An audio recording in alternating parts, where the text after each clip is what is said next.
Bonjour tout le monde, bienvenue sur ma chaîne YouTube, ici Kim et aujourd'hui je suis contente de vous retrouver pour la deuxième entrevue de cette nouvelle série-ci et je rencontre aujourd'hui pas n'importe qui, Ingrid de chez les éditions Goélette. Donc si ça vous intéresse de savoir comment le milieu de l'édition fonctionne au Québec, si vous vous êtes toujours demandé ça prend quoi pour être un éditeur ou un bon auteur, je vous invite à rester avec moi.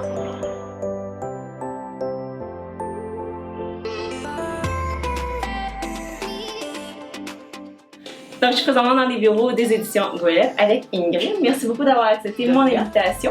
Donc, la première question que je me posais, c'était, ça fait combien de temps que tu es là? Moi, ça fait 10 ans. J'ai fêté mes 10 ans au mois de février, donc 10 ans et demi presque maintenant, oui. Je travaille pour les éditions Goélette et Coup d'œil.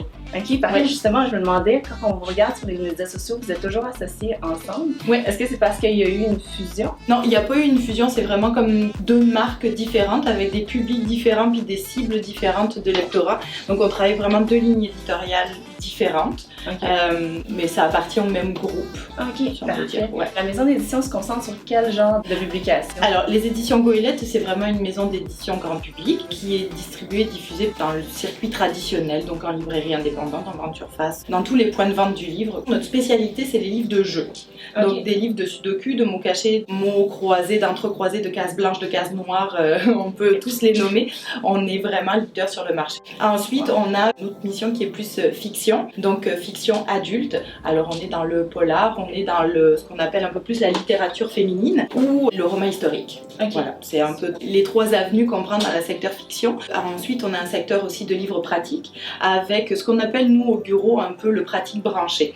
On essaye d'être en phase avec les tendances pour être au bout du temps puis essayer de proposer des publications originales mais surtout très incarnées.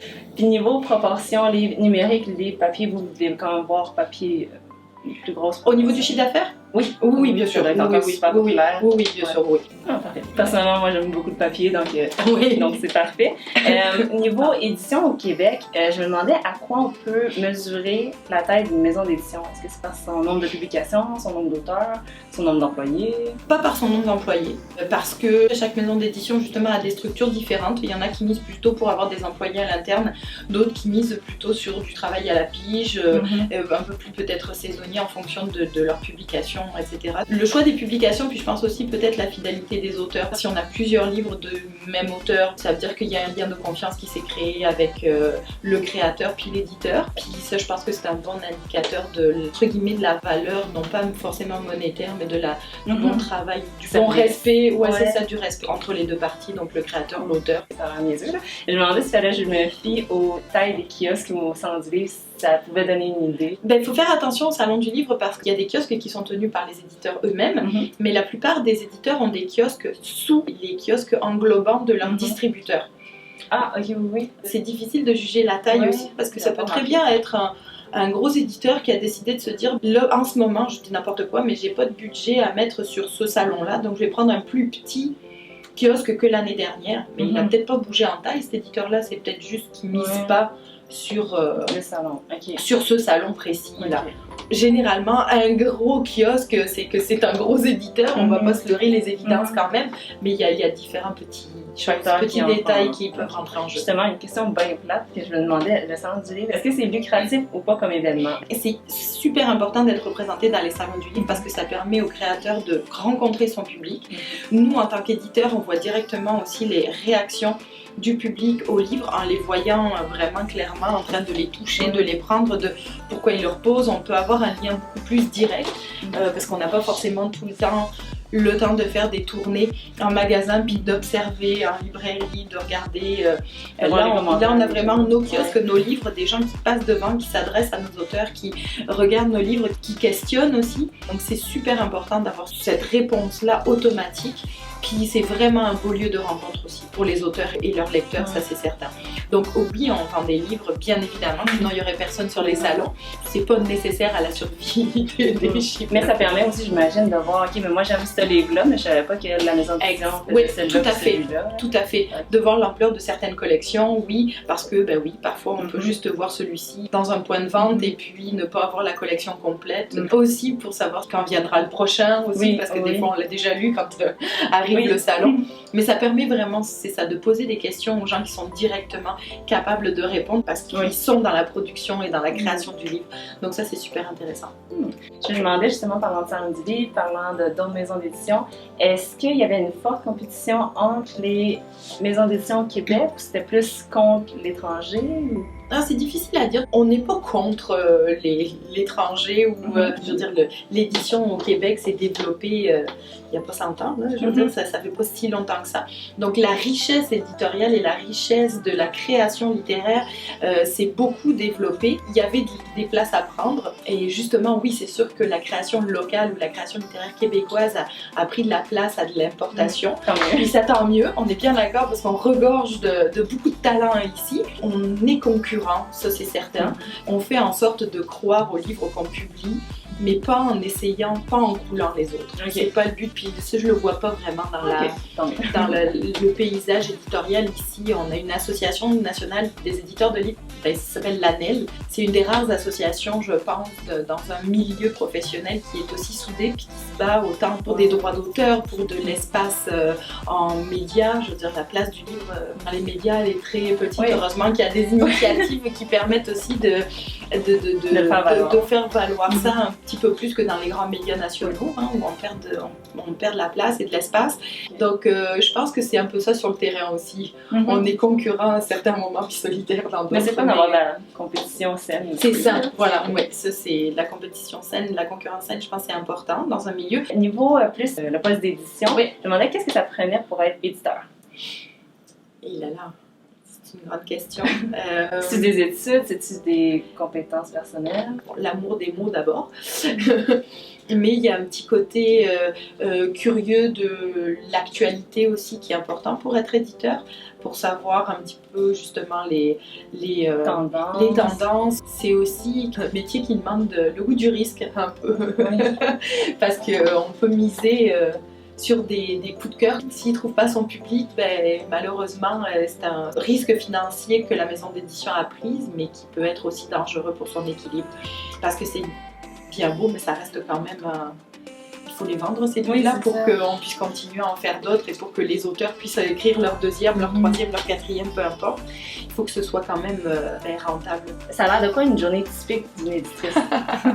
Il y en a de quoi en avoir des typiques, parce que c'est ça, je me demandais, tu dois avoir un chapitre corrigé d'un auteur, un début d'un autre, l'autre ça va être révision, l'autre ça va être puis là-dessus, oui c'est ça, voilà, il y a un coup de téléphone du distributeur pour telle et telle raison, ou l'imprimeur qui est en retard ou en avance, peu importe. Il y a un changement de date, donc il faut prévenir la relationniste, puis il faut prévenir l'auteur. Et puis au milieu de ça, on a un auteur qui nous envoie son troisième manuscrit, puis on savait pas qu'on le recevait là. Ça fait appel à beaucoup de tâches, puis il faut pas oublier non plus que il faut vérifier les chiffres. Oui. Ça fait partie du jeu de la surprise et du métier aussi, de se dire, lui on y croit, puis pourquoi ça marche pas de suite? Parce que c'est ça. Ok, est-ce qu'il y a une raison claire, nette et précise, identifiable, et qu'est-ce que je peux faire? Ou alors il y a des choses auxquelles on croyait, oui, parce qu'on l'a publié, sinon on ne le publierait pas. Puis on a une excellente surprise, et là ça décolle beaucoup plus rapidement que prévu, et on a de très bons chiffres de suite. Donc là c'est réfléchir, de se dire, ok, est-ce qu'il y a un autre roman ou un autre type qui pourrait suivre la vibe, et puis celui-là il était prévu pour dans longtemps, est-ce qu'on peut l'avancer? On s'ajuster constamment. Là. Oui, c'est beaucoup de réactivité. Qu'est-ce qui se passe quand on discute avec l'auteur, puis il y a une modification qui n'est pas acceptée ou qu'on a de la misère à lui faire valoir nos points en tant qu'éditeur? Si on a de la misère à faire valoir nos points, ça veut dire que lui, il a un point tout aussi valable que nous en face. Donc dans ce cas-là, ça arrive à un compromis. C'est un petit peu une négociation. C'est de la négociation, clairement. C'est vraiment, oui, c'est de la négociation, mais qui se fait dans le but d'améliorer le livre. Je trouve ça un peu délicat, oui, l'améliorer, mais c'est vraiment pour essayer d'avoir le texte le plus complet pour atteindre et pour satisfaire le lecteur qu'on vise. On apporte nos commentaires éditoriaux, c'est vraiment, oui, pour bonifier tout ça, mais pour peut-être aussi donner le recul nécessaire que l'auteur n'a pas forcément quand il est dans son texte, puis de se dire, mais si, regarde, ce personnage-là, il mérite parce que là, tu lui fais faire ci, ça, puis il aurait peut-être besoin d'un peu plus d'étoffe. Regarde, il prend, oui, j'avais pas vu comme ça. Je vais faire aussi une section un peu plus pour les aspirants auteurs qui voulaient en savoir un peu plus sur le processus du livre. Donc, c'est quoi les étapes dès qu'on reçoit le manuscrit? Ok. Puis qui est approuvé. Encore une fois, moi je parle vraiment pour la maison d'édition pour laquelle je travaille. Parfois il n'est pas fini d'écrire, ok, on s'entend. Parfois c'est juste une idée puis on va développer le thème. Donc c'est faire une table des matières, un synopsis ou un petit peu plus complet avec l'auteur. Ensuite, après ça va faire... On va mettre en place un échéancier. Quand est-ce qu'on peut avoir le texte final, etc. Donc une fois qu'on a le texte final, on le reçoit, là on le lit, on fait des commentaires éditoriaux. On fait toute cette étape-là, donc l'éditeur avec l'auteur. Là on a un texte, ce qu'on appelle nous prêt à réviser. Et on l'envoie donc en révision, qui est sa première correction. Donc la première grosse étape vraiment de révision de la langue, du fond comme de la forme. Chaque étape de correction, de révision va susciter des questions. L'auteur va être amené à répondre à ces questions-là, parce que parfois ça change quelque pans de l'histoire, donc c'est à l'auteur de voir quelle avenue il veut prendre pour justement que cette incohérence-là soit réglée, mais soit réglée tout le long du texte. Ensuite, une fois que le texte donc est corrigé, révisé, le nombre d'étapes, ça varie selon les auteurs, le type de livre, etc. Une fois qu'on a un texte vraiment final, là, il va partir au montage. Donc il va être mis en page pour donner la mise en page du livre. En parallèle à la mise en page, on va commencer à travailler une couverture. Après la mise en page, il y a encore des corrections. Et puis après, c'est envoyé à l'impression. Donc en parallèle, comme je disais, il y a le travail de la couverture. Puis il y a le travail aussi de vente qui commence à ce moment-là. Donc on va présenter le livre au distributeur. Ça se fait généralement 4 bons mois avant parution minimum. Oui. C'est-tu l'éditeur qui fait le pitch de vente au distributeur. Oui. Et le distributeur, lui, va partir avec ce pitch de vente-là, si on peut dire. Pitcher les ouvrages qu'on présente donc à tous les points de vente. Ils vont revenir justement avec ce qu'on appelle des précommandes. Et puis à ce moment-là, on va pouvoir au moins ajuster nos tirages. Et en parallèle de tout ça, bien sûr, il y a aussi le côté communiqué de presse qui se fait. Le travail de presse se fait moins longtemps en amont que ça, mais il se fait quand même en parallèle. Donc on commence à parler de ça à notre relationniste de presse, les lignes justement pour vendre ce livre-là et pour en parler. L'équipe se complète au niveau de la vente des médias pendant que le livre se termine et se fait imprimer. Je me demandais un livre pratique du genre plus de bonheur, moins de durée, vu qu'il y a le temps d'écriture, il y a les photos, tout ça. Est-ce qu'on parle de budget dès le début? Oui. Oui, on parle de budget dès le début, point. Quel que soit le livre. Mais j'imagine que ça doit être plus standard quand c'est un roman, pas d'image. Ça dépend aussi de la longueur du texte, du niveau de correction. C'est vraiment beaucoup de cas par cas. Donc oui, il y a des livres qui se ressemblent. Je n'irai pas là où les budgets se ressemblent, évidemment. Mais tous les romans ne se ressemblent pas. Si on a un manuscrit final ou non final, si c'est une idée ou pas une idée. Super. Puis au niveau des délais, quand un livre est terminé, est-ce que ça prend des mois après? Soit en vente? Une fois qu'on a le manuscrit et corrigé, non, généralement, c'est le temps d'impression, puis après le temps de mise en marché, donc ça peut être 2 mois, à partir de 2 mois après. Une fois qu'on a... Et quand on l'envoie à l'impression, là c'est à peu près ça, là, 1 mois et demi, on va dire, le temps d'impression, après le temps de livraison chez le distributeur et que la livraison se fasse. Ça dépend aussi de la disponibilité de l'auteur dans ce temps-là, parce qu'il faut quand même qu'il approuve chacune des étapes. Puis au niveau des échéanciers aussi, ça...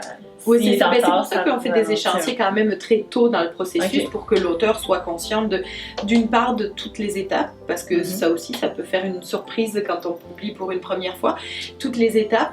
Puis, donc ça veut dire que sur cette étape-là, il y a toujours la période d'approbation. Donc pendant ce temps-là, de ce temps-là, ce temps-là, ce temps-là, cette semaine-là, cette semaine-là, cette semaine-là, tu vas être sollicité en tant qu'auteur, donc reste disponible. C'est super intéressant. En conclusion, je me demandais si vous aviez des conseils aux aspirants éditeurs et aux aspirants auteurs.